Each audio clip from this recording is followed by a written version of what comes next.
guys, I'm back again at Bond Arms' booth at SHOT Show 2018, and we're here again to take a closer look at the Bullpup pistol. Now, we saw this last year, and it's been out for a year now, but they've got some new things cooking out back. Garrett, why don't you give me a rundown of some of the cool new features, aside from the very obvious inclusion of a sound suppressor?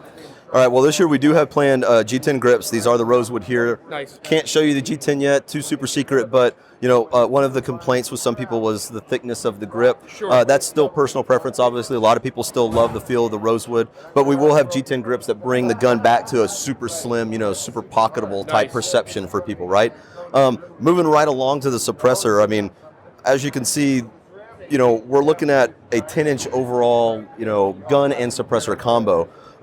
On top of a 4.2-inch barrel. So, you know, when you think about the dimensions that we're talking about here, 10-inch overall length with a suppressor with a 4.2-inch barrel, the numbers don't start making safe. Sure. And then you add in the fact hearing safe. So that's what we're talking about here. Nice. is a hearing safe 10-inch overall 4.2-inch barrel setup. Now, is that with 115 grain or 147 grain? Hearing safe with is going to be subsonic 9mm. So, okay, you know, unless you're shooting some really slow 115s, yeah, 147 and above. But the thing that's really unique about this, on top of all that, it is a rotating barrel design pistol. Right. It rotates 14 degrees, and that presents some issues to deal with. And what we, working with Thompson Machine, have done, and really it's mostly Thompson Machine, Richard over there is a great guy. The man is a machining genius, is a quick detach mechanism to just pop the barrel on and off, just like that. Awesome. And so you've got ball bearings in there, and it allows the barrel to, the suppressor rather, to rotate around the barrel.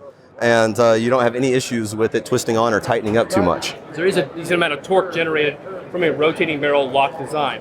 And it's really interesting is that it's the other rotating barrel designs have had issues with this in the past because using a traditionally either left or right-handed threaded thread pitch on the end of the muzzle can generally either tighten itself, over-tighten, or loosen itself because of the torque of the action going back and forth, or locking and unlocking.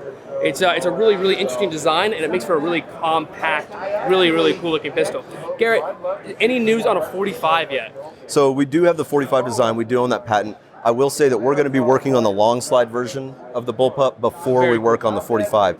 We have some cool thoughts and ideas going on in our minds about the 45, things that rhyme with 10mm and other things like that. But Sure. but there's a lot more work that has to be done before we get to that point.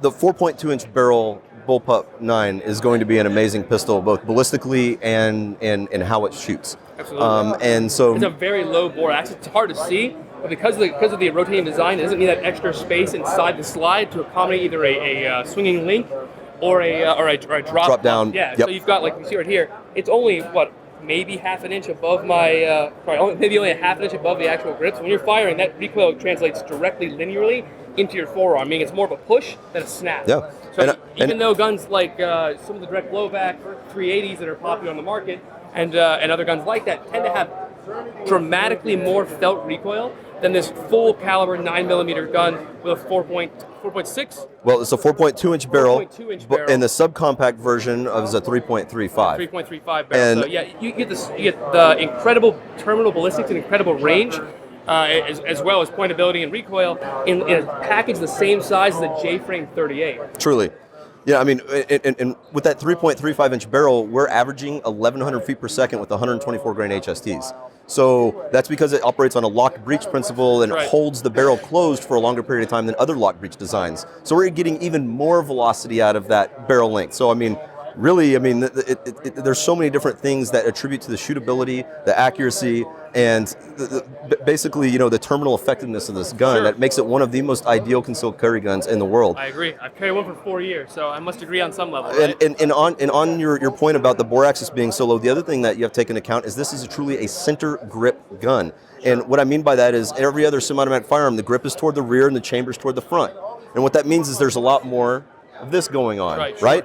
With this design, the chamber is in the middle, and it's right over the top of your hand. That's right, yeah, so it gets less mechanical advantage against the shooter's wrist. That's so right. It makes it a lot more comfortable to shoot Yep. and a lot less snappy. Yep, attributes to that soft push feeling instead of so much of that sharp snap like a Glock 43. Awesome. Well, I'm very excited to add one of these new suppressed models to my arsenal of these Bullpup pistols in the near future. So thank you, Garrett. Thank you for taking the time to talk to us today. And of course, guys, stay tuned for continued coverage of SHOT Show 2018. And of course, as always, don't forget to like, comment, and subscribe for more burst reviews.